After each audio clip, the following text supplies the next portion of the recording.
welcome to my channel, Bianca Skogan Beauty.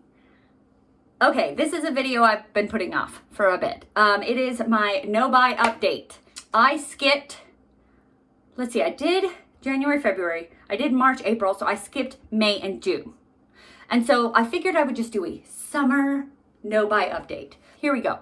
I skipped the last update because it was getting overwhelming. It was getting, with doing all of the prices, first of all, it was helpful for me learning what I had spent last year and learning what I had spent this year, but having to calculate it all out was a lot of work, and having to go from I was having to go check several different databases, and it was just a lot of work, and I'm a perfectionist, and so I was never sure if I had it correct, and it's just, I don't know. And I feel like it was just sharing a lot of personal information, and I was doing it to help myself, but I was also just feeling like it was a lot. It was a lot. So I'm not going to do that. I'm not going to share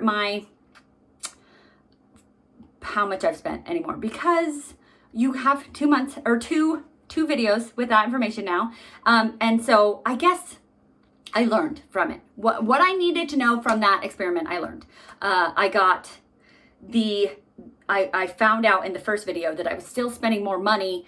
I just wasn't spending in makeup. I was spending on more decor. And in the second video, I really kind of cut it down. And now in summertime, I really have been thinking about my purchases. I've been cutting it down. And if it makes me not do a video because I'm dreading figuring out the finances, then let's just not do it. Let's not figure out the finances. Because I'd rather do the video than hate every moment of doing the video. Do you know what I mean? I'm still going to talk about what I have learned from the no-buy, just with not every little detail called out. Plus, I feel like it was kind of boring to listen to. I feel like I learned more from it than you guys probably did. Also, I was deeply, deeply dreading the one that I was going to have to make during Black Friday. So if I don't have to do that, that would be great. Okay, so I do have a list of, I've been keeping track of my thoughts on what have I learned during this no-buy. So it is August 2023, so I'm 8 months in to this no-buy, and I have still been successful. I have bought personally with my money, my bank account, I have bought zero makeup. I have received gifts from my husband. I've received gifts from my mom. I've used gift cards to buy makeup. I have award code points that I get from work, and I've turned those into Sephora gift cards, Ulta gift cards, TJ Maxx gift cards. So I have, but those were in my rules. Those were in my rules to be able to buy things. So I have not actually broken my rules at all. I'm 8 months in, and I have kept within my rules, and I still am not buying anything. So it can be done. It can be done. But at this point, 8 months along, I had hoped to be further along, I guess, in my thinking, to have kind of broken the habit. I was like, okay, obviously 1 month no-buy will not break it. I actually last year in 2023 had tried to start doing a no-buy at I don't know, I think I started in August or something, or September. And then Black Friday happened and I broke it. And so I was like, okay, you need to do a hard fast, not fast because it's a whole year, but I needed to do a hard, just starting in January, no buy. And I knew that I needed to really be, go at this. So that's what I'm doing. And I had hoped, I just realized I didn't have my microphone plugged in. So hope the sound wasn't too bad. Okay. So I was hoping that I would be better, that within 8 months of not buying things, that my shopaholic tendencies would be kind of broken, that I would not be wanting everything. I'm still receiving makeup emails because I wanted to not completely break myself from the situation. If I took myself away from all makeup emails, from all makeup email lists, from everything. And then once 2024 happened, and then I just re-signed up for all the email lists and, started, and if I like stopped watching beauty YouTube and like just took myself away from it, it would have been so easy, obviously, to not buy anything because I wouldn't have been constantly reminded of it.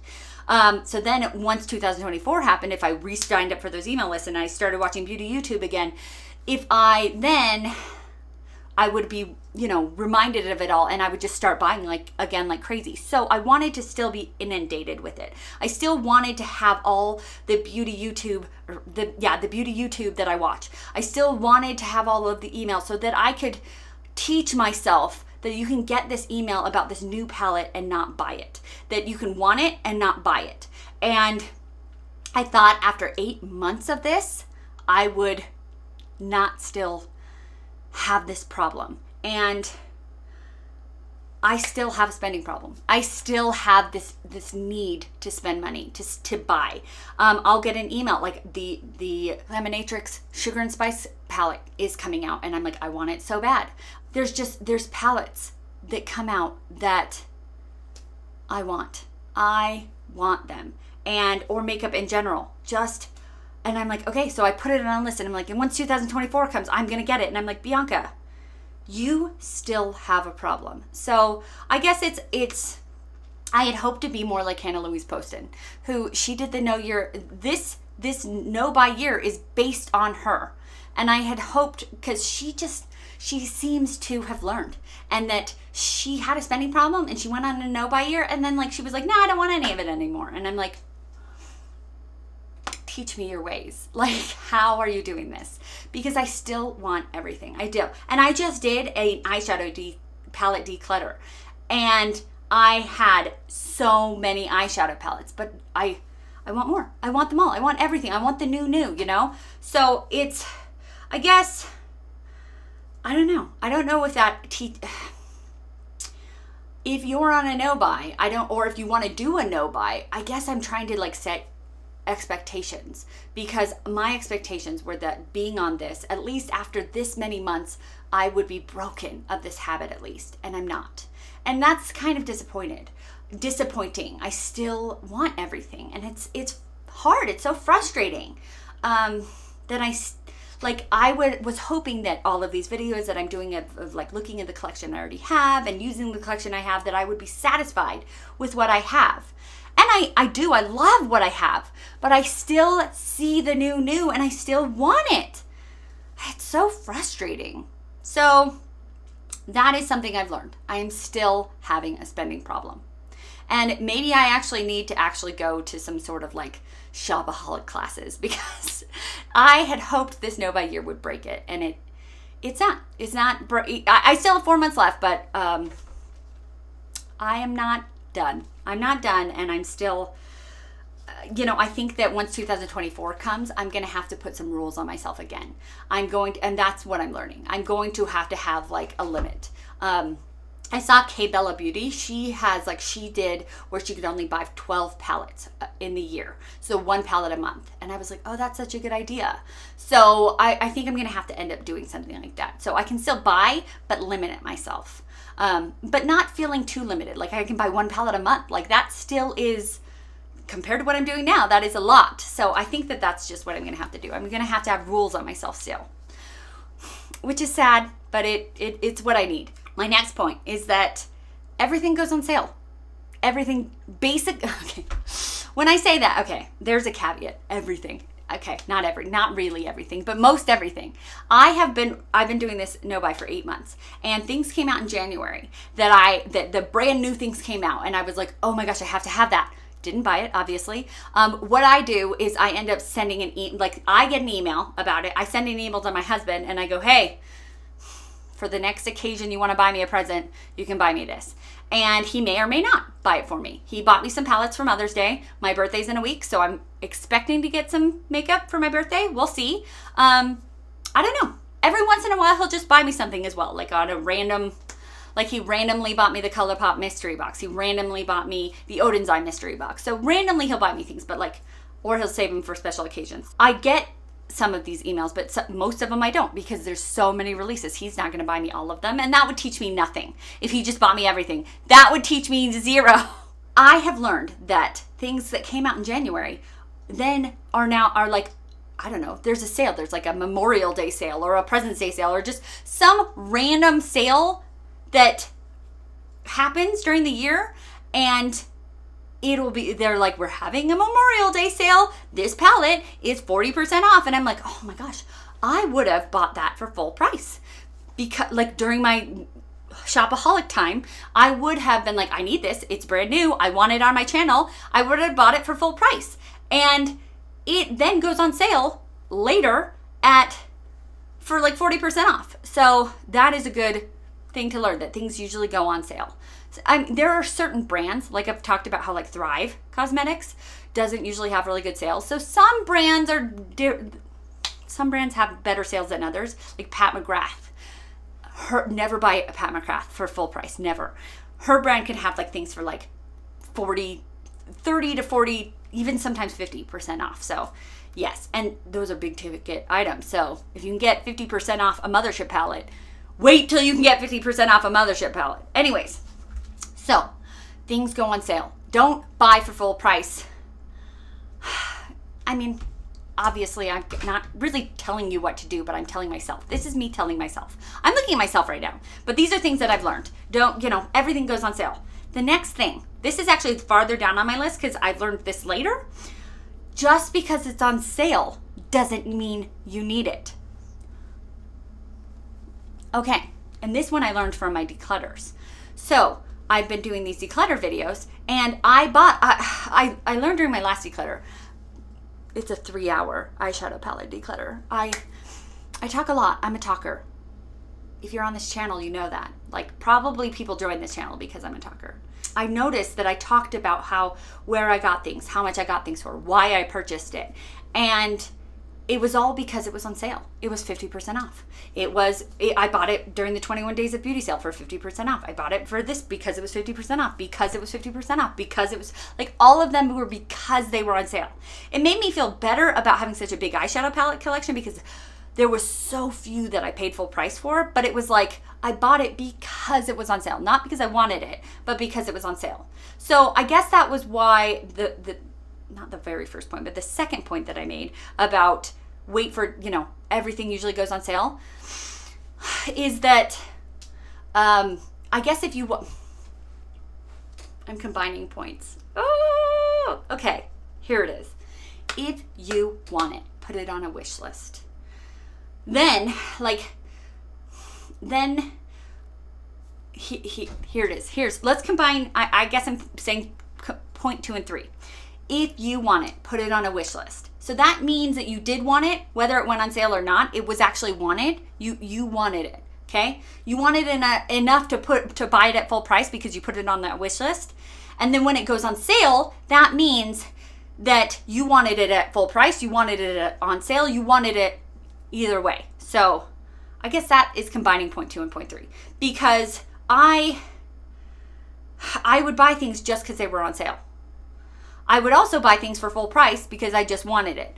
And I feel like that one might be a little bit better. Like if you want it, it's healthier to probably just buy something that you want instead of going crazy and spending and buying things that you don't even want just because they're on sale. So, and that's a Hannah Louise post and point. She'll talk about like, if you want it, like just buy it. Like, okay, I'm quoting her wrong, but I think it's better to have one thing that is pricier and that you actually love and enjoy than 20 things that are on sale that you don't even really like.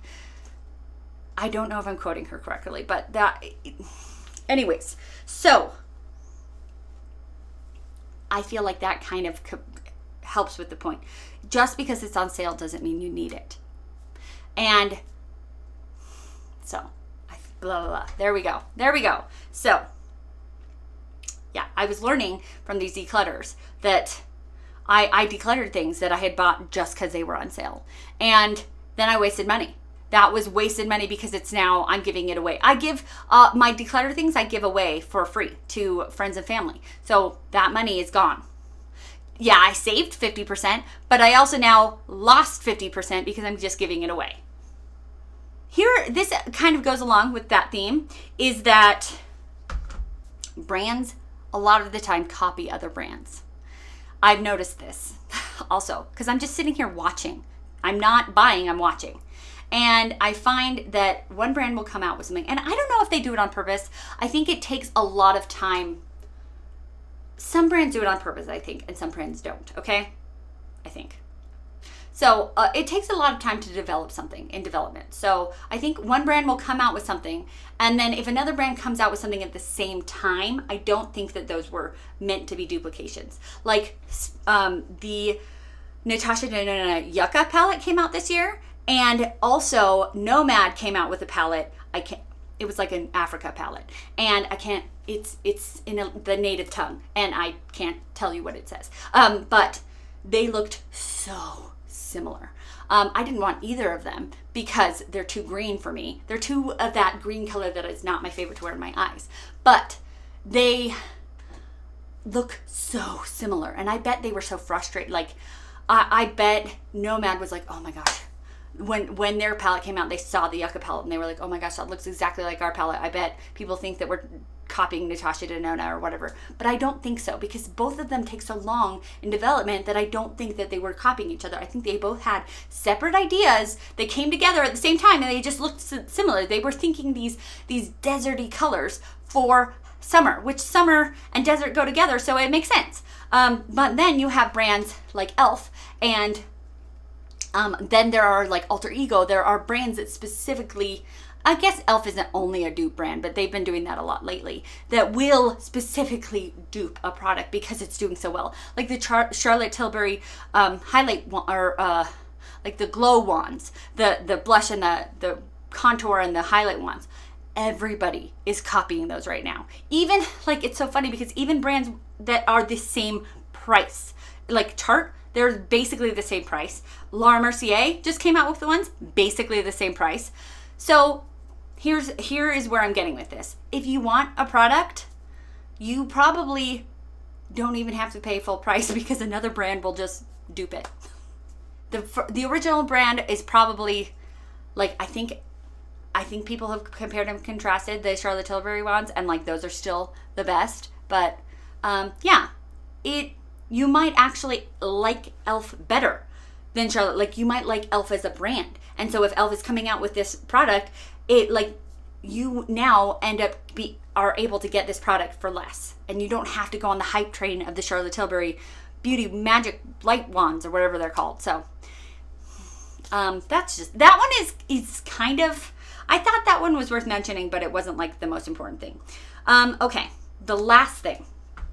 I don't need to buy backups or multiple things. Okay, this one I learned I was doing a full face of MAC video, and I was talking about how during the Ulta 21 Days of Beauty sale, I wanted to buy multiple of the MAC Fix Plus setting sprays because they had different scents. One of them was lavender, one of them was coconut, one of them was rose, one of them was like the original spray.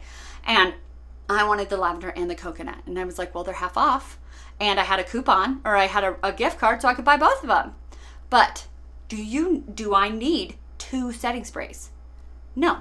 And those usually go on sale if they go on sale every 21 Days of Beauty sale. So just, I guess, patience. Patience is the game, which is hard because shopaholics are not patient. We want things and we want them now.